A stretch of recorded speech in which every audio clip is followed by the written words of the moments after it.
Solution A is prepared by dissolving 1.8 gram of glucose in 100 ml of water. ठीक है. And solution B is prepared by dissolving 1.2 gram of acetic acid in 200 ml of water. If osmotic pressure of solution A and solution B is pi A and pi B respectively, then pi A and pi B are related. Means आपका pi A is greater than pi B होगा, या less than होगा, या दोनों equal होंगे, ठीक है, या उसका डबल होगा. तो ये आपको कैलकुलेट करना है. तो सबसे पहले देखिए आपका जो ऑस्मोटिक प्रेशर होता है, osmotic pressure pi equals to अपन क्या लिखते हैं, पाई इक्वल्स टू लिखते हैं CRT. सी क्या है, कॉन्सेंट्रेशन, जिसको अपन क्या लिख सकते हैं N/V/RT. ठीक है. एन क्या है यहाँ पे, नंबर ऑफ मोल्स. तो मोल इक्वल्स टू क्या होता है, mass divided by molar mass. Okay. तो आपको जब एक कंपाउंड का यदि मोलर मास और मास कैलकुलेट करके क्या करोगे आप, मोल कैलकुलेट कर लोगे. तो देखिए इसके अंदर जो दोनों सॉल्यूशन अपने पास में, एक तो जिसका ऑस्मोटिक प्रेशर पाई ए है, एक दूसरा जो है उसका है ऑस्मोटिक प्रेशर पाई बी. तो इसके लिए अपन फॉर्मूला लिखते हैं N/V/RT, और इसके लिए भी क्या लिखेंगे N/V/RT. तो जो गैस कांस्टेंट की वैल्यू है और जो टेम्परेचर है ये दोनों सेम है दोनों के लिए. ठीक है.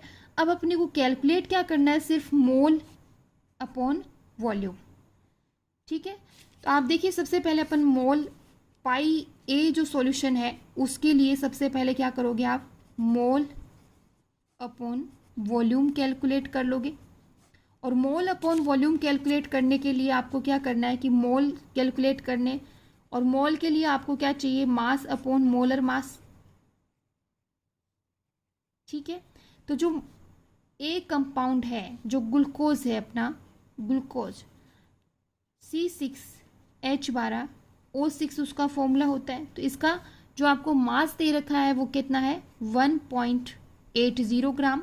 इसका मोलर मास कितना होता है वो कैलकुलेट कर लेते हैं अपन.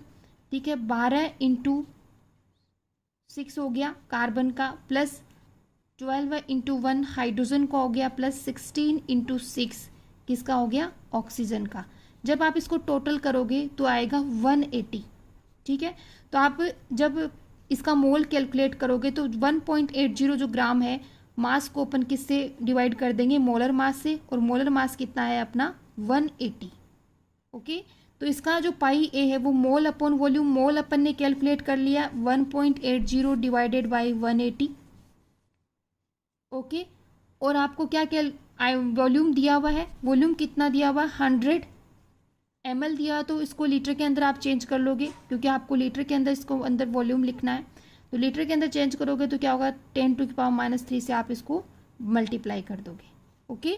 तो ये अपना जो ऑस्मोटिक प्रेशर आया है वो है पाई ए के लिए. इसकी वैल्यू कैलकुलेट कर लेंगे. उससे पहले अपने को क्या करना है, पाई बी के लिए क्या करना है, वही मोल अपॉन वॉल्यूम कैलकुलेट करना है, मोल अपॉन वॉल्यूम.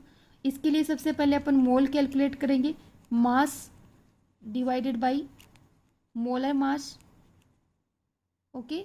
और जो मास दिया हुआ है सेकंड जो कंपाउंड है बी, उसका जो मास दिया हुआ वो कितना दिया हुआ 1.2 gram divided by molar mass कितना होगा, जो एसिटिक एसिड दिया हुआ है सेकंड बी जो कंपाउंड है, तो एसिटिक एसिड होता है वो डाइमर के रूप में प्रेजेंट होता है, इसलिए इसका मोलर मास कितना लिखते हैं अपन 120. और यदि ये सिंगल रहता तो क्या करते, इसका 60 होता है, लेकिन ये हमेशा डाइमर के रूप में इसका मोलर मास लिया जाता है, तो क्या कर दोगे नीचे डिवाइडेड बाई 120. तो ये आपके क्या आ गए, जो बी कंपाउंड है उसके मोल आ गए. तो देखिए मोल कितना है 1.2 डिवाइडेड बाई 120 इंटू वॉल्यूम आपको दिए रखा है 200 मिलीलीटर है, तो इसको लीटर में चेंज करेंगे तो 10⁻³ से मल्टीप्लाई कर देंगे. Okay. 1.80 divided by 180 into 100 into 10⁻³ ठीक है. अब इसको अपन सॉल्व करते हैं. तो देखिए 10⁻³ है नीचे की साइड में, तो अब जब आप उसको ऊपर लेके जाओगे तो किसका हो जाएगा, प्लस का. तो देखिए क्या लिखोगे आप आगे, 1.80 डिवाइडेड बाई 180 इंटू 100 इंटू 10⁻³ जब यहाँ से आप पॉइंट हटाओगे तो ये नीचे आ जाएगा 100। ओके, 180 से 180 कैंसिल हो जाएगा, 100 से 100 कैंसिल हो जाएगा, यहाँ पे सिर्फ 10 बचेगा और ये 10 एक 10⁻1 से कैंसिल हो जाएगा। कितना बचेगा? 1/10। ठीक है, तो 1/10 इक्वल्स टू क्या लिख सकते हैं अपन? 0.1। मीन्स अपने लिए पाई ए, मतलब जो ए कंपाउंड था उसके लिए जो ऑस्मोटिक प्रेशर आया वो कितना आया है? 0.1 आया है। ठीक है, ऐसे ही अपन जो पाई बी है, जो सेकंड जो कंपाउंड था बी, उसके लिए अपन ऑस्मोटिक प्रेशर कैलकुलेट कर लेते हैं। तो पाई बी इक्वल्स टू क्या है अपना? 1.2 डिवाइडेड बाई 120 इंटू 200 मिलीलीटर था तो 10⁻³ से मल्टीप्लाई किया। ठीक है, 1.2 डिवाइडेड बाई 120 इंटू 200 और ये आप ऊपर लेके जाओगे तो 10⁻+3 हो जाएंगी। यहाँ से पॉइंट हटाओगे तो यहाँ पे 10 आ जाएगा। ठीक है, ओके, अब क्या करना है आपको? ये 10⁻1 यहाँ पे मल्टीप्लाई कर लेते हैं तो 120 इंटू 10⁻2 बचेंगी यहाँ पे और 120 इंटू 200 इंटू 10। तो 120 से 120 कैंसिल हो गया। ठीक है, 10⁻2 है तो एक 10 यहाँ से कैंसिल हो गया, एक ही हो गया। ठीक है, तो कितना बचा? 1/20 मीन्स जब अपना इसका क्या आएगा? 0.05। ठीक है, अब देखिए अपने लिए पाई ए की वैल्यू कितनी आई? 1.1 आई है और पाई बी की वैल्यू कितनी आई? 0.05। ठीक है, इसका मतलब जो ऑस्मोटिक प्रेशर है कंपाउंड ए का वो ग्रेटर देन किसका है? ऑस्मोटिक प्रेशर बी का। तो ऑप्शन देखिए इसके अंदर ए इज ग्रेटर देन बी, तो option A is right. Next question, what is the normality of solution prepared by dissolving 4 gram of NaOH in 1000 ml of water? तो सबसे पहले आपको नॉर्मेलिटी का फॉर्मूला क्या होता है कि weight divided by equivalent weight into volume आपको मिलीलीटर के अंदर करना है और डिवाइडेड जो ऊपर आप 1000 से क्या कर दोगे? मल्टीप्लाई। ठीक है, और इक्विवेलेंट वेट कैसे कैलकुलेट करोगे? इक्विवेलेंट वेट इक्वल्स टू होता है molar mass divided by n. N यहाँ पे क्या है कि नंबर ऑफ H+ आइंस और OH- आइंस। जो भी आपको कंपाउंड दिया है उसके अंदर जो यदि अपन उसको डिसोसिएट करते हैं तो कितने नंबर ऑफ H+ आइंस या OH- आइंस वो देता है, तो एन वो फैक्टर है। ठीक है, मोलर मास में एन का डिवाइड कर देंगे तो अपने पास में क्या आ जाएगा? इक्विवेलेंट वेट आ जाएगा। अब देखिए एन इक्वल्स टू क्या लिखोगे? वेट कितना दिया हुआ है? 4 ग्राम NaOH का, तो 4। इक्विवेलेंट वेट कैसे कैलकुलेट करोगे आप? NaOH का मोलर मास कैलकुलेट करोगे, तो जो मोलर मास होता है NaOH का, molar mass of NaOH 23 sodium का हो गया, ऑक्सीजन का 16 हो गया, प्लस हाइड्रोजन, टोटल कितना आ गया? 40। तो डिवाइडेड बाय इक्विवेलेंट वेट कितना आ जाएगा? 40 डिवाइडेड बाय क्या? एन। एन क्या है अपना? H+ और OH- आइंस, तो NaOH है। जब आप इसको डिसोसिएट करते हो तो ये एक OH- आयन अपने को देता है। इसका मतलब इक्विवेलेंट जो वेट है वो कैसे करेंगे? मोलर मास को 1 से डिवाइडेड करेंगे तो इक्विवेलेंट वेट कितना आ जाएगा? 40। तो आप नॉर्मेलिटी जब कैलकुलेट करते हो तो क्या लिखोगे? 4 डिवाइडेड बाई 40 इंटू 1000 और वॉल्यूम आपको कितना दिया हुआ? 1000 दिया मिलीलीटर के अंदर, तो आप वैसा का वैसा आप रख देंगे मिलीलीटर। ओके, ये 1000 से कैंसिल हो गया। ठीक है, जब आप इसको कैंसिल करोगे तो डिवाइडेड बाई 10 आएगा, तो n इक्वल्स टू कितना आता है? 1/10, या आप इसको लिख सकते हो n/10। मीन्स नॉर्मेलिटी अपनी कितनी आ गई? n/10। तो आंसर देखिए option C is right. The molar freezing point constant for water is 1.86 degree centigrade per mole if 342 gram of sucrose is dissolved in 1000 gram of water, then the freezing point of the solution will be। आपको freezing point किसका पूछा है? Solution का पूछा है, ना कि solvent का। ओके, तो सबसे पहले आपको delta TF equals to KF into M। ठीक है। इसके अंदर जो एम है वो क्या है, मोलेलिटी। मोलेलिटी, तो अपने को मोलेलिटी का फॉर्मूला आना चाहिए, जिसको स्मॉल एम से अपन क्या करते हैं, डिनोट करते हैं। तो देखिए इसका फॉर्मूला होता है मोल divided by weight of solvent, और किस में, ग्राम में लिख सकते हो या किलोग्राम में लिख सकते हो। ठीक है, यहाँ पे केजी है। तो मोल कैसे लिखते हो आप, mass divided by molar mass into weight of solvent. Weight of solvent, यदि आपने इसको ग्राम में लिया है तो ऊपर क्या हो जाएगा, 1000 से मल्टीप्लाई कर देंगे। तो ये अपना किसका फॉर्मूला आ गया, मोलेलिटी का। इसके लिए अपने को मोलेलिटी कैलकुलेट करने के लिए सबसे पहले आपको जो सुक्रोज दिया हुआ है, ठीक है, उसका फॉर्मूला आना चाहिए, तब आप उसका क्या कैलकुलेट कर सकते हो, मोलर मास। तो जो सुक्रोज होता है उसका फॉर्मूला होता है C12H22O11। ठीक है, तो जब आप इसको कैलकुलेट करते हो 12 into 12 plus 22 into 1 plus 16 into 11, ठीक है, तो इसका जो मोलर मास आता है वो है 342। ये किसका मोलर मास कैलकुलेट कर लिया अपन ने, मोलर मास ऑफ सुक्रोज। ठीक है, अब क्या करोगे आप, इसके अंदर सारी वैल्यूज पुट करोगे। तो देखिए delta T F equals to आप क्या लिख सकते हो, के एफ इंटू मोलेलिटी। मोलेलिटी क्या है, मास divided by molar mass, okay, into 1000 into weight of solvent, इसमें लिखोगे ग्राम में। अब देखिए जो आपकी केएफ की वैल्यू दी हुई है, फ्रीजिंग जो पॉइंट कांस्टेंट है उसकी वैल्यू कितनी है 1.86 इंटू मास कितना दिया हुआ है सुक्रोज का 342 ग्राम इंटू 1000 कर देंगे। और मोलर मास अपन ने अभी कैलकुलेट किया है कितना 342 इंटू वेट ऑफ सॉल्वेंट कितना दिया हुआ है 1000, तो आप 1000 से इसको डिवाइड कर दोगे। तो देखिए इससे ये कैंसिल हो गया, 342 से 342 कैंसिल हो गया, तो डेल्टा टी एफ कितना आ गया 1.86। ओके, देखिए डेल्टा टी एफ क्या अपना डिप्रेशन इन फ्रीजिंग पॉइंट है, तो इसकी वैल्यू अपनी 1.86 आई है। जबकि क्वेश्चन के अंदर आपको क्या पूछा है, freezing point of the solution पूछा है। तो delta T F equals to होता है T F naught minus T F. ये टी एफ नोट क्या होता है, प्योर सॉल्वेंट, प्योर सॉल्वेंट का फ्रीजिंग पॉइंट है। और ये क्या है, जो सॉल्यूशन है आपका, सॉल्यूशन का फ्रीजिंग पॉइंट है। ठीक है, तो आप क्या करोगे, जो डेल्टा टी एफ है वो T F naught minus T F करोगे। तो आपके लिए जो डेल्टा टी एफ की वैल्यू कितनी आई है 1.86 अपन ने कैलकुलेट की है।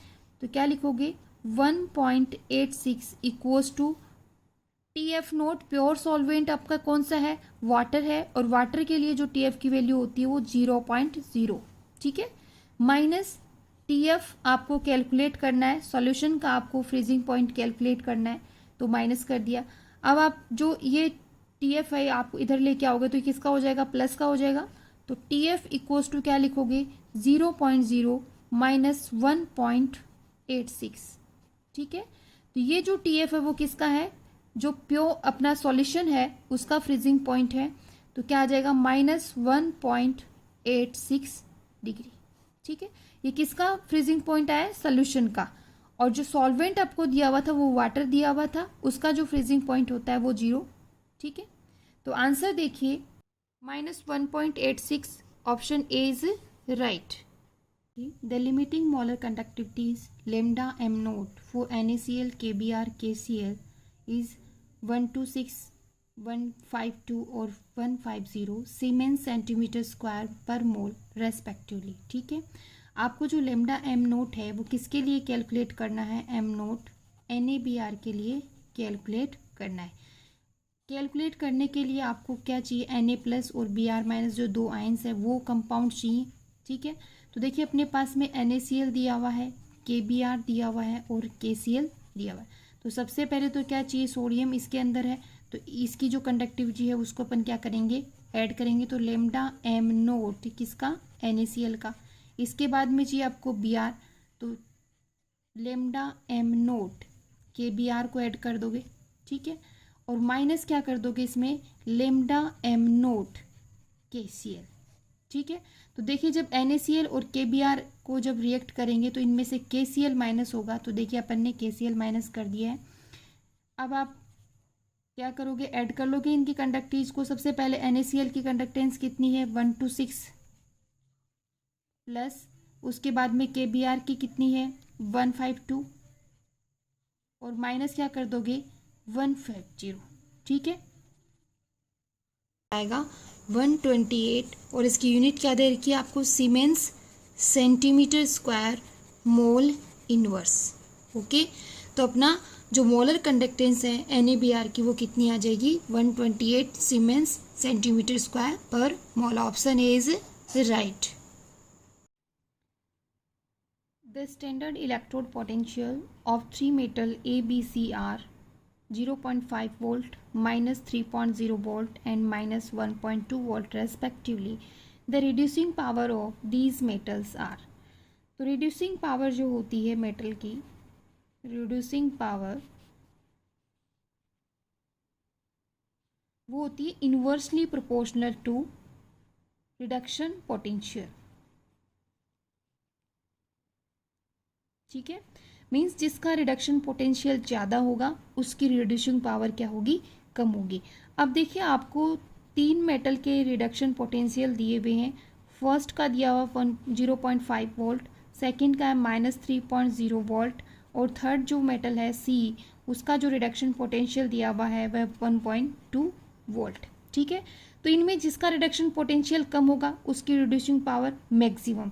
मीन्स रिडक्शन पोटेंशियल इसके अंदर सबसे कम किसका है, ये रहा, बी का रिडक्शन पोटेंशियल सबसे कम है, इसलिए इसकी रिड्यूसिंग पावर क्या रहेगी, सबसे ज़्यादा। Means B is greater than, फिर देखिए बी के बाद में सी का रिडक्शन पोटेंशियल उसके बाद में कम है, तो इसका मतलब इसकी रिड्यूसिंग पावर बी से ज़्यादा होगी, सॉरी बी से थोड़ी कम होगी सी की, और सबसे कम जो रिड्यूसिंग पावर होगी वो किसकी होगी, ए की, क्योंकि इसका जो रिडक्शन पोटेंशियल है वो मैक्सिमम है। क्यों, पॉजिटिव में है इसलिए इसका मैक्सिमम रिडक्शन पोटेंशियल है, इसलिए इसकी रिड्यूसिंग पावर सबसे मिनिमम हो गई, ठीक है।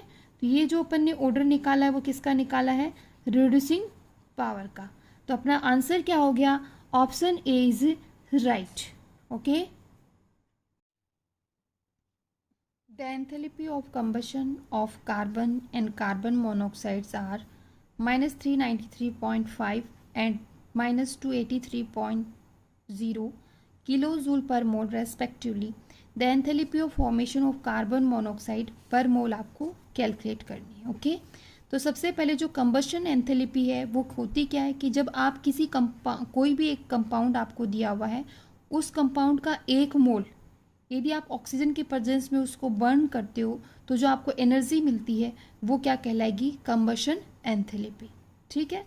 तो सबसे पहले आपको क्या करना है, कार्बन, ठीक है, कार्बन को जब आप ऑक्सीजन के साथ जलाओगे, बर्न करोगे तो क्या बनेगा, कार्बन ऑक्साइड। तो इसकी जो एंथैल्पी दे रही है वो क्या है, 393.5 कंबशन ऑफ कार्बन की।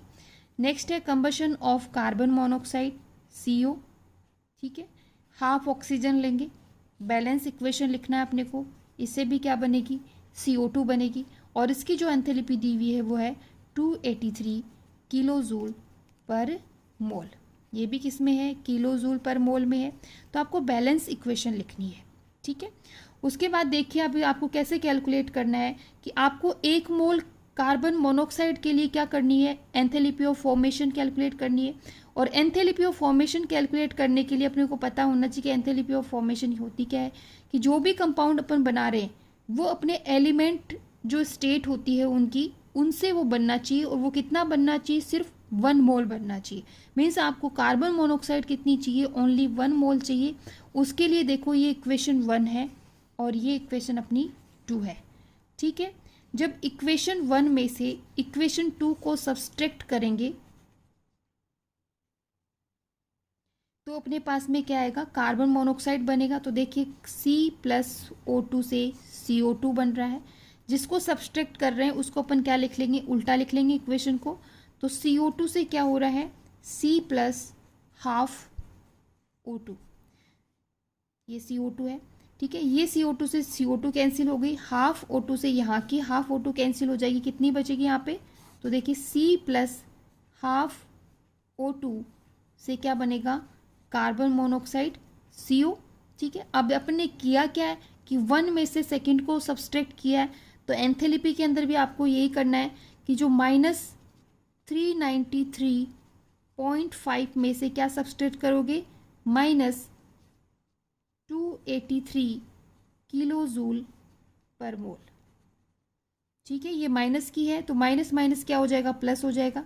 तो देखिए -393.5 ये प्लस हो जाएगा 283, ठीक है।